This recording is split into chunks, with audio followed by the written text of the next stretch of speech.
Good afternoon, children. How are you all? I hope you all are fine. So, today I explain Subject Essays, Chapter number 2, Part 1. First World War and Russian Revolution. पहला विश्व युद्ध और Russia में जो पहला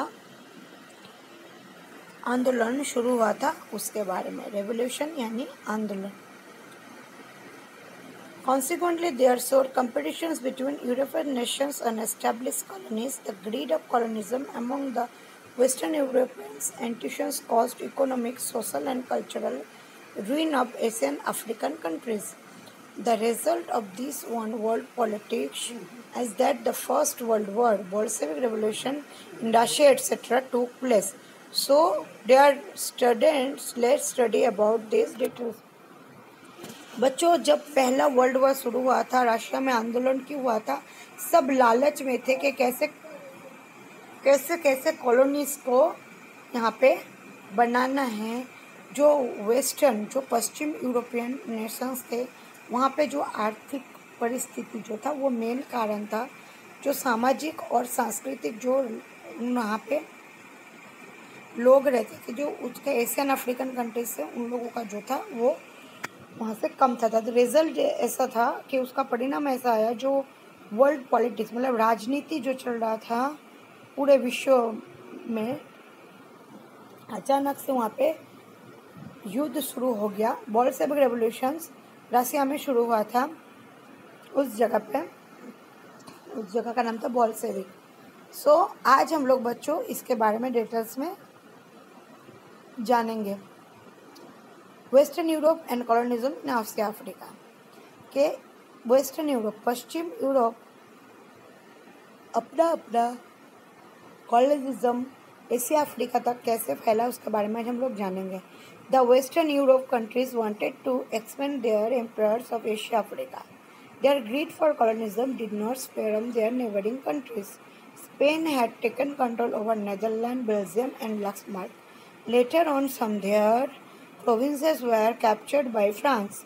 When the Portuguese king died without and their Portugal commanded the rule of Spanish king because of his blood relations. So for 6 decades, the monopoly of establishing colonialism for European countries was within Spain. जब पश्चिम Europe में देश में वो चाहते थे कि पूरे Asia Africa में अपना राज्य विस्तार करे, वो लालच में पड़ गए थे अपने राज्य विस्तार करने में. पर जो आसपास के देश थे जैसे स्पेन, वो नेदरलैंड को कंट्रोल कर रहे थे, बेल्जियम को कंट्रोल कर रहे थे, लक्समबर्ग को कंट्रोल कर रहे थे. उसके बाद जो था फ्रांस को कैप्चर किया गया. जब पोर्तुगीज राजा गुजर गए तब वहाँ पे कोई राजा नहीं था, इसलिए पोर्तुगीज जो था उसको स्पेन के किंग ने जो था उन्होंने अपना राज्य में तब्दील कर दिया, क्योंकि वो उनके ब्लड रिलेशन में थे.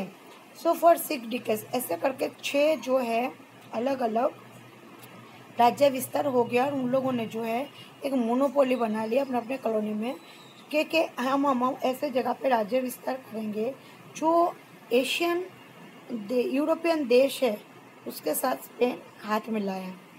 Similarly, Italy and German states become the victim of Great France and Austria. ऐसे देखा जाए तो इटली और जर्मन जो था वो इन लोगों के झपेट में आ गया. फ्रांस और ऑस्ट्रेलिया के लालच का शिकार हो गया. When the European powers were tightening their grip over the Asian and African nations, many of the European nations which become free. जब यूरोपियन का पावर बढ़ गया, उन्होंने एशियन अफ्रीकन को भी अपने हाथ में लेना था. तो बहुत सारे यूरोपियंस थे जो उसको फ्री किया गया. Follow the foot step of England made many Afro Asian nations that their colonies. तो जो इंग्लैंड वाले थे उन्होंने एशिया अफ्रीका में अपने अपने साम्राज्य विस्तार करने शुरू कर दिए. कॉलोनिज्म इन एशिया में कैसे साम्राज्य विस्तार हुआ? After strengthening the grip over India, England expanded with empire of Sri Lanka, Myanmar, Burma, Singapore and Malaysia. England entered China also. China तक जो है इंडिया से लेके इंग्लैंड ने पूरा अपना राज्य विस्तार कर दिया. But due to the option trade between this and thereby the lost 5 ports England where England could carry their trade and thus expanded their also empire.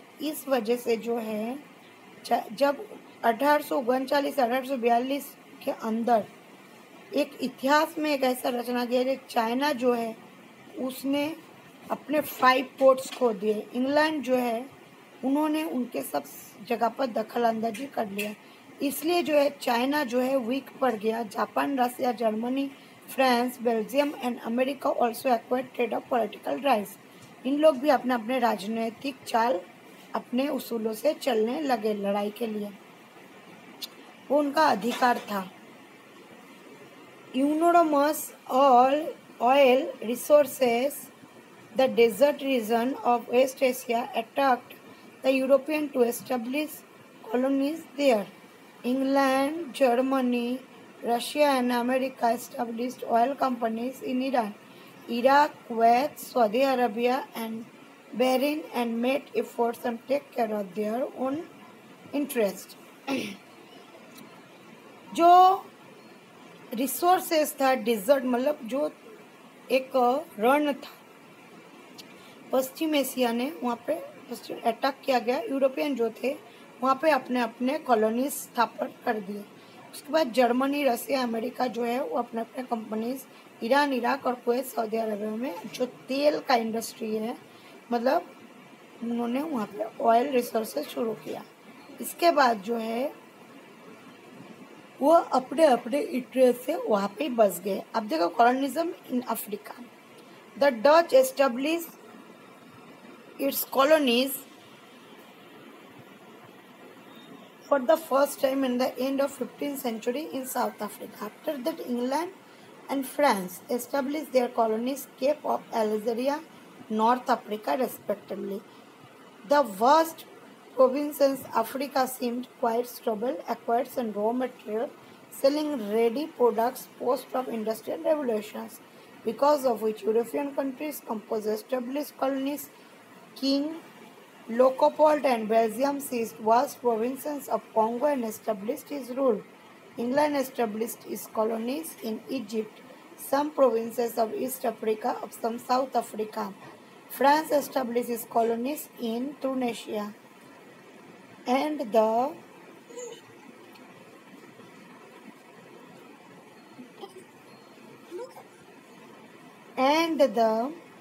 Belgium, Swiss provinces, Congo established its rule.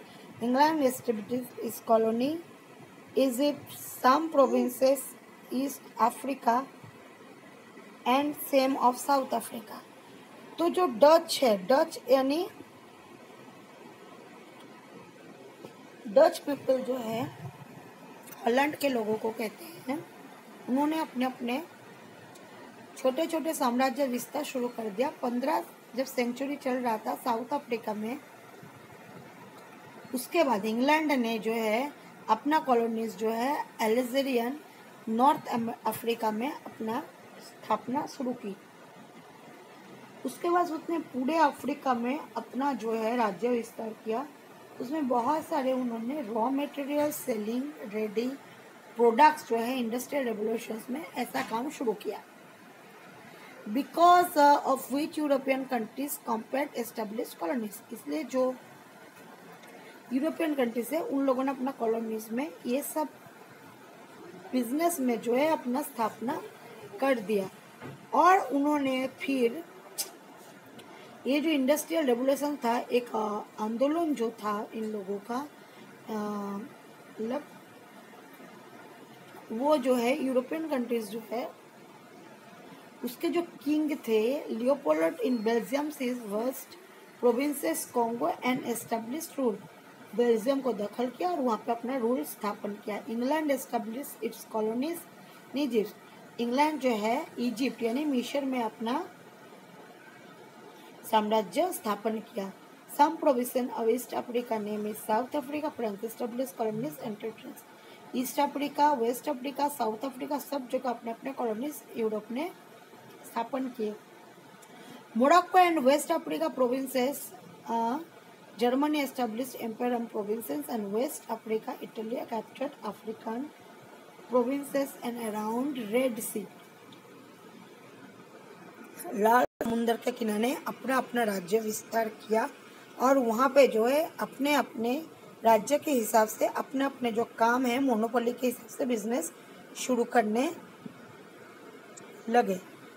A conference for European nations held Berlin 1884 to 85, the midst of companies, two established colonies, different African territories were divided among the European nation at the end of the conference. Thus, the colonies dominions of different European nations were established over the entire Africa. अलग अलग थे colonies, लेकिन जो African के जो राज्य था उसको डिवाइडेड किया गया। यूरोपियन ने उन लोगों ने ऐसा कहा कि जो पॉलिटिकल राजनीतिक के हिसाब से